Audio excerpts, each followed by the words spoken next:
Olá pessoal, paz, tudo bem com vocês? Como é que vocês estão? Feliz de ver vocês novamente. E foi um tempo bom, né? Uma semana pra cá muita coisa aconteceu. Estou muito feliz pela repercussão dessa série de estudos, de mensagens a respeito da homossexualidade. Tem gerado aí alguns calafrios na turma, muitos têm me perguntado, têm me questionado. E alguns também já me falaram, né? Pastor, você faz seminário nessa área de sexualidade? Olha, especificamente de sexualidade não é a minha praia. Minha praia é aconselhamento, libertação e mapeamento. Mas eu trabalho muito esse ponto de mapeamento e quando nós entramos nas questões da sexualidade, nós vamos, assim, eu observo um tanto de desordem, principalmente nos conceitos familiares, né? Mas quem quiser assim conversar com a equipe que eu tenho de aconselhamento, de conselheiros, terapeutas, psicólogos, só me procurar, procura através aqui das redes sociais aqui. Emílio, põe para mim aí o Instagram, Centro de Excelência Missionária, Facebook, Centro de Excelência Missionária e o meu canal no YouTube, que eu estou convidando você aí a acionar lá o sininho, se inscrever. Vamos esparramar mais aí esse conhecimento a respeito da homossexualidade. E também aqui no meu canal no YouTube você vai ver aí uma série que eu coloquei sobre riquezas, né, o que a Bíblia fala sobre dinheiro. Também trabalhamos em seminário. E a série de heranças, né, maldições hereditárias, que também faz parte do trabalho nosso aí de material. Tá bom? Seja bem-vindo ao quarto episódio de a homossexualidade, o que a Bíblia fala sobre a homossexualidade. No episódio 1, eu estabeleci aquele princípio de que Deus não erra na fórmula, criou macho e fêmea. No capítulo 2, no episódio 2, eu desenvolvi um pouco o conceito da gestação, até falei a respeito do meu livro, né, o lançamento do meu livro, As Sete Heranças de Deus. Até cito ali, né, nas Sete Heranças de Deus, eu coloco o princípio correto de como faz o processo da concepção e gestação. Inclusive, no capítulo 2 eu ensino, e está aqui, né, no livro, a respeito das fases gestacionais, né, como que funciona. A primeira identidade é a sexual, que os pais determinam sobre os filhos. No capítulo 3, foi na quinta passada, eu desenvolvi esse ponto da cobertura do casamento, a respeito do processo da sexualidade do indivíduo, da criança, né? E repercutiu muito bom, alguns entenderam e estabeleceram esses pontos. Hoje, no episódio 4, eu vou dar assim uma ênfase maior às questões mais técnicas, científicas, a respeito de assim como essa tese, essa leitura de que a sexualidade do homem ela é transmitida, a homossexualidade ele é esse processo. Nós sabemos que a sexualidade é sim um conceito, né, genético, né, homem, mulher, macho e fêmea, mas há algumas vertentes de pensamento que entende que existe um gene da homossexualidade ou existe alguma proteína, algum ácido nucleico, algum DNA que desenvolve isso e o sujeito agora passa a ter esse entendimento de que ele está no corpo errado, numa mente errada, numa proposta errada. Então, nesse episódio 4 eu vou dar uma afundada nisso e colocar para vocês que a conversa não é bem assim, né? Embora muitos entendam que a sexualidade ela tem um conceito científico, e realmente tem, né? É o gene do pai e da mãe que se estabelece, mas unanimidade, isso é unanimidade a respeito da sexualidade. Sim, o campo científico prova isso e derruba diversas teorias, diversos conceitos de que quem determina a sexualidade, né, de certa forma, olhando por um olhar bem crítico, bem grosseiro, pessoal, quem determina a sexualidade do ser humano é Deus, né? E não tem como correr para outro lado. Quanto mais eu estudo a ciência, mais eu me aprofundo nos valores. E como base disso, eu quero estabelecer um conceito bíblico, né, a respeito desse. Mas o conceito, quando eu digo o conceito bíblico, eu quero colocar aqui para vocês, até coloquei aqui ó, no quadro, Gênesis 3:9, que é uma pergunta que Deus faz a Adão quando ele cai no Éden, quando moralmente ele se desconecta de Deus, espiritualmente também, através do pecado, da desobediência. Então em Gênesis 3:9, Deus faz uma pergunta, né, a Adão: Adão, onde estás?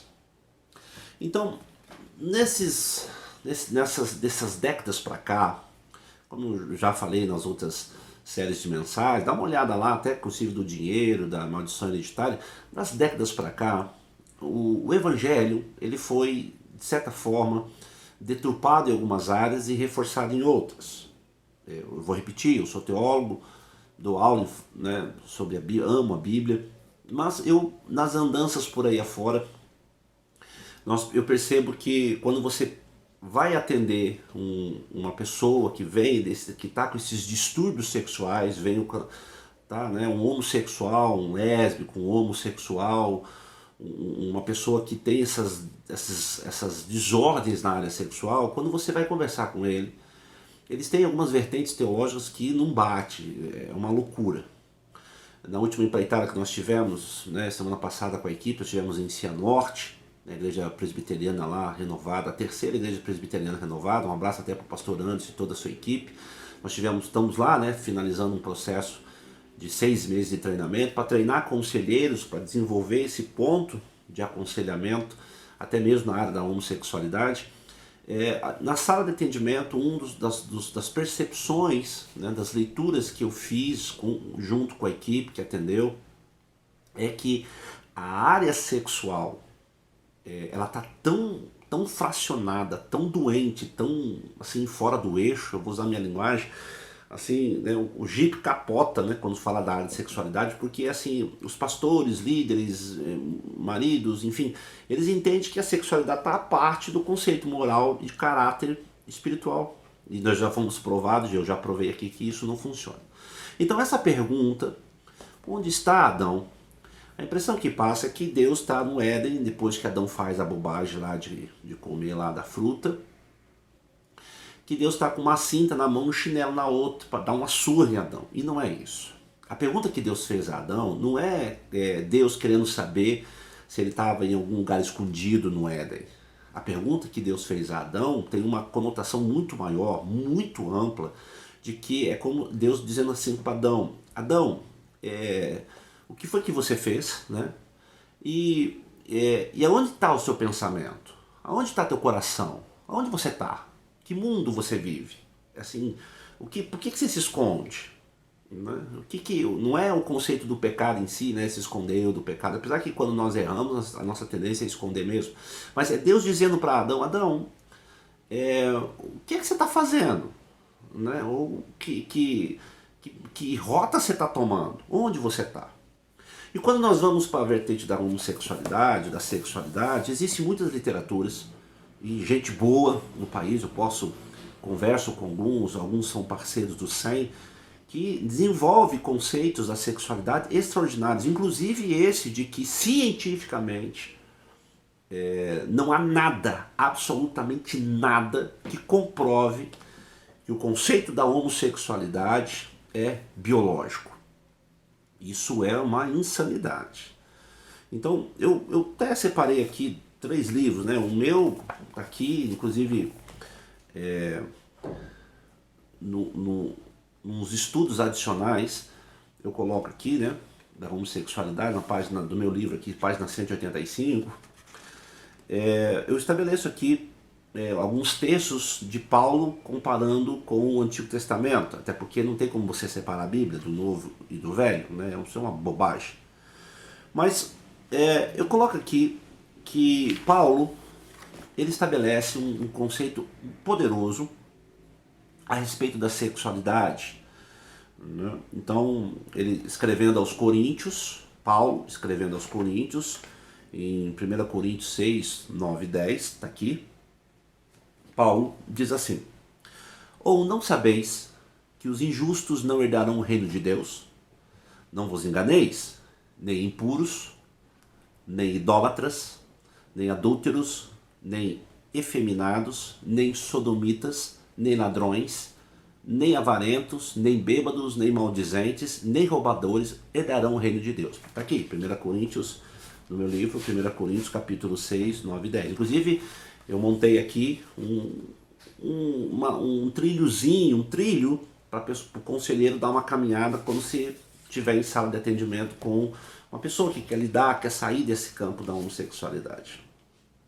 E ele também, assim, Paulo, eu coloco aqui, ele sintetizou, fez um link com Levíticos 18, 22 e Levíticos 20, verso 13. Diz assim, Levíticos 18, 22 diz assim: com o homem não te deitarás, como se fosse mulher, é abominação. E depois, se também um homem se deitar com outro homem, como se fosse mulher, ambos praticaram coisas abomináveis, serão mortos e o seu sangue cairá sobre eles. Claro, calma. Eu sei que muito... Não, como que pode uma coisa... Calma. A Bíblia que está dizendo, eu só estou colocando o estudo aqui para você entender. Mas quando você mergulha, se você tirar um texto fora do contexto, fica meio esquisito, fica até um pretexto. Mas quando você mergulha no conceito mais aplicável, e estamos falando de Paulo, né, na cultura grega, lá em Corinto, uma cultura mais, assim... Eu até coloco aqui, eu coloquei assim, presta atenção. Na lista de 1 Coríntios, é claro que pessoas com esses comportamentos não irão entrar no reino, ao menos que se arrependam, isso é fato. Se se arrepender, vai, se não se arrepender, fica. E na lista de Paulo, cita 4 pecados relacionados à área sexual, e 2 deles atribuídos à homossexualidade, é só você ver lá, 1 Coríntios 6. Os riscos são altos em taxar somente uma fala de Paulo a condenação eterna, né, dos homossexuais ao fogo do inferno. Calma, eu também concordo que não, esse povo não presta, tal. Não é nada disso, em absoluto. Mas, assim, eu fiz questão de entender que o apóstolo estava querendo enfatizar com essa lista. Ele põe uma lista. E o termo que ele usa, pessoal, é malakoi, grego, que significa macio, em termos geral usado para homens, né, em tom pejorativo, demonstrando que esses homens eram passivos, afeminados, e apontava para um relacionamento homem-menino, que se aplica o nome de pederasta. Uau! Você pode dizer, uau, mas como assim? Calma. Na época de Paulo, um pederasta, essa palavra é meio forte, né, mas é um ponto, né, cru aqui. Na época de Paulo, a pederastia era comum. Aí você pode estar sentando, então a Bíblia está desatualizada. Cuidado. Por isso a descrição da lista, até porque na cidade de Corinto, onde Paulo escreve a carta, existiam templos de cultos que envolviam esse tipo de prática. E tudo em nome de Deus, em nome da fé. Está vendo só como a gente começa a desconstruir alguns pontos? Então eu continuo. Paulo usa esse termo malakoi para se referir a uma escala ampla aos parceiros passivos em relações homossexuais. Quando comparado com o texto de Levíticos, o assunto pega mais peso, pois Paulo se referia a esta base do Antigo Testamento, a lei, onde o termo na tradução grega faz arsenokoitai, que significa deitar-se, né? Ou seja, um lugar onde se tem relação sexual. Diante dessa pequena aulinha de grego aqui, eu não sou muito fã do grego, mas tenho que aprender, né? Arsenokoitai é um termo geral usado para descrever um ato sexual com pessoas do mesmo sexo. E com o aparelhamento do termo usado de Paulo lá em Malacó, em 1 Coríntios, indica que o apóstolo falava sobre parceiros ativos e passivos em uma relação homossexual. Aí você pode estar pensando, puxa vida, mas o que isso tem a ver com o que nós estamos falando aqui? Nós estamos no século XXI, né? Estamos com Twitter, YouTube, tem um tanto de coisa. Tudo bem, mas a palavra ela não muda. Então, o que Paulo estava querendo dizer? Né? Paulo, assim, de certa forma, Paulo jamais estava querendo dizer que Deus condena essas pessoas, em absoluto. Deus ama a pessoa, não o que ela pratica. Que Deus é esse? Você pode estar perguntando, como que faz esse julgamento sem conhecer a minha história? Por isso mesmo, o conceito da homossexualidade não vem pronto, é construída. Você é condicionado a esse processo. Então, veja só. Jesus entrou na mesma vibe. Isso mesmo, Jesus. Você vai ver isso lá em Mateus 7, Jesus também faz uma lista, e lá ele fala imoralidade, a palavra grega para imoralidade é porneia, né? Que também abrange todas as áreas de atividades sexuais fora do casamento. E Jesus não alivia e classifica como maligno e impuro. Bom, entre Paulo e Jesus você pode escolher, os dois têm a mesma essência, a verdade. E Jesus reforçou, pessoal, a questão do casamento e seus fundamentos, dizendo, olha o que Jesus escreveu em Mateus, Mateus escreveu sobre Jesus em Mateus 19. Jesus respondeu, vocês não leram que o Criador desde o princípio os fez homem e mulher e que disse, por isso o homem deixará o seu pai e a sua mãe e se unirá à sua mulher, tornando os dois uma só carne, de modo que já não são mais dois, porém uma só carne, portanto ninguém separa o que Deus ajuntou. E Jesus começou a desenvolver o conceito do casamento a ponto de que, como já falei, os apóstolos acharam assim, não, é melhor até ficar solteiro. Porque realmente, casamento é para homens, para guerreiros, para gente séria. Mas o que tudo isso tem a ver, pastor Ronaldo, com a homossexualidade? Um monte de coisa. Primeiro, porque a Bíblia, né, eu como falo, está aqui no meu livro, a Bíblia, ela deixa bem claro o conceito do papel do homem e da mulher.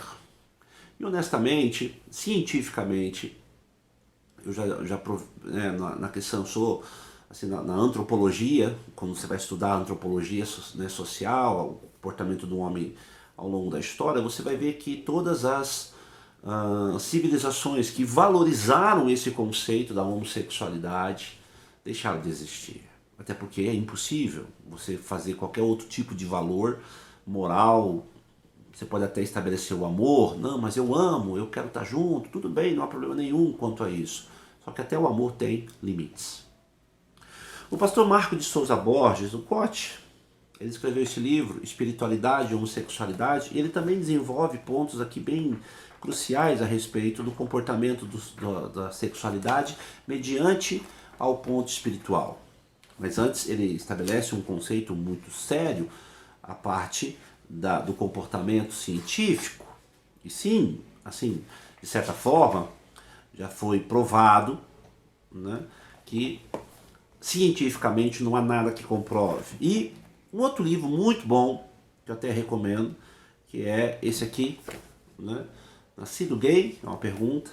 Existem evidências científicas para a homossexualidade? Uma pergunta do Dr. John Stay. E aqui existem diversos fatores que provam que cientificamente, né, não há como enfatizar o conceito da homossexualidade atraído à ciência.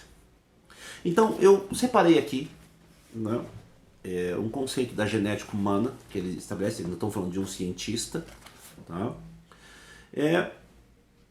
E ele coloca aqui traços bem interessantes e assim, informações espetaculares a respeito do conceito genético da sexualidade humana, né? Ele dá uma aula de cromossomo XX, XY, isso você aprende na escola, mas algumas coisas assim não batem. E mesmo que a gente queira questionar a respeito desse processo, né, dos genes no conceito da homossexualidade, também nós não vamos achar nenhum tipo de respaldo, né? E diante disso, ele faz assim algumas questões, eu estou só caçando aqui para vocês, ele faz algumas questões a respeito de como a sexualidade ele é literalmente, né, um comportamento. Você herda, você é macho e fêmea, mas ele estabelece esse conceito do comportamento. Então, não há nada, exatamente nada, tá, que estabeleça, de certa forma, cientificamente, esse ponto de que a sexualidade veio, né, através de um gene. Ele diz assim o seguinte, eu só achei aqui o texto, deixa eu só citar aqui para vocês. Olha só, preste bem atenção no que ele diz. Ele diz assim, que o ambiente ele pode influenciar uma situação? Sim, pode. Mas também estabelece que o ambiente ele condiciona o ser humano a várias, não só o conceito sexual, mas a várias questões, não violência, dinheiro, crença, fé. Tá? E assim, ele colocou um estudo aqui que eu quero ler, está na página 116, ele diz assim, ó, tendo em vista essas limitações, quais limitações? O conceito científico de querer provar a homossexualidade, os resultados devem ser interpretados. Então ele diz assim, na verdade, ele escreve, a homossexualidade, eu nunca provei e nunca há como provar que a homossexualidade é genética. E nem encontrei uma causa genética para um indivíduo ser gay. Eu não demonstrei que os homens gays nascem assim, que é o engano mais comum feito pelas pessoas na interpretação. Também não localizei nenhum núcleo gay no cérebro, ou nenhum cromossomo gay ou com distúrbios no corpo. É menos provável que essa proteína ou esse elemento seja o único, ele até cita aqui o conceito, mas não há como, estou sintetizando, não há como cientificamente provar que existe dentro do ser humano algum cromossomo, alguma célula, alguma estrutura de DNA, algum valor, né, biológico que prove esse tipo de coisa. Né? O ser humano ele é condicionado, né, às verdades estabelecidas pelo ambiente e todos o comportamento sexual de homens e mulheres é estabelecido pelos valores de crenças e moralidade. Uau! E agora? A Bíblia diz que Deus criou o homem à sua imagem e semelhança, em valores morais, espirituais, biológicos. No meu livro eu coloco como isso se transforma, como isso se dá, é registrado na gestação e na infância. O casamento é essa proteção. A ciência diz que não tem como você reforçar ou embasar um processo de distúrbio sexual baseado no conceito científico genético. Isso não bate. Também não tem como, porque se fosse assim eu poderia mudar a cor da minha pele, mudar a cor da íris, mudar a cor dos meus olhos, mudar o formato, inclusive que quem faz isso paga um preço muito alto. Também não bate. Então, pastor, a pergunta que fica é, aonde está então toda essa contra esse processo da sexualidade no conceito científico? Bom, no científico nunca vão provar. Espiritualmente Deus estabelece um princípio, então onde está? Está na guerra de ideologias. E esse será a nossa conversa no 5º episódio, as ideologias.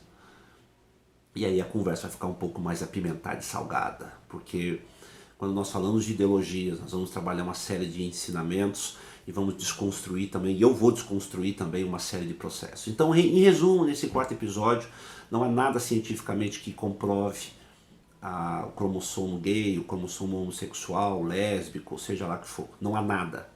Também, Paulo, biblicamente, Jesus estabelece que existe sim uma listagem de pessoas que desenvolvem um comportamento errado, e isso não significa que eles não serão salvos. Em absoluto, eu sou pastor, sou evangelista, sou missionário, trabalho com pessoas, e eu poderia dar uma lista de pessoas, de gente que veio desse conceito da homossexualidade tão transformadas, vivendo histórias maravilhosas.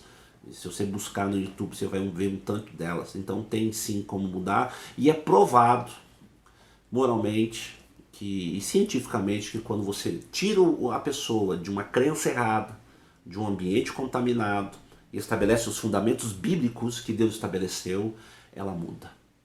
Não há como dizer que não, muda. Muda. Dá para começar de novo? Dá. É possível? É. Tem como resolver então, pastor, a minha questão desses distúrbios, essas desordens sexuais? Tem. Há como fazer? Sim. Falo com muita enfática. Há como fazer. E nós vamos falar disso então no episódio 5, a guerra de ideologias. A guerra não está no campo científico, a guerra não está no campo espiritual, embora isso tenha um peso, a guerra está no campo de ideologias e moral. E aí nós vamos conversar um pouco mais de perto, e vai ser o assunto aí para o nosso próximo encontro, no capítulo 5. Uau, que show, muito bom. Beijo para você, me siga aqui no Instagram, Facebook, YouTube, clica lá, se cadastre, siga-nos nas redes sociais, que tem muito material bom. E agora, para julho, Nós vamos vir aí com um documentário, né? A verdade sobre as libertações. Puxa vida, vamos fazer um documentário ao vivo, assim, em tempo real, assim, sabe? Os bastidores, vai ser muito legal. Nós vamos estar lançando aí já começando agora em julho. Bom, beijo pra você, abraço e até quinta-feira que vem.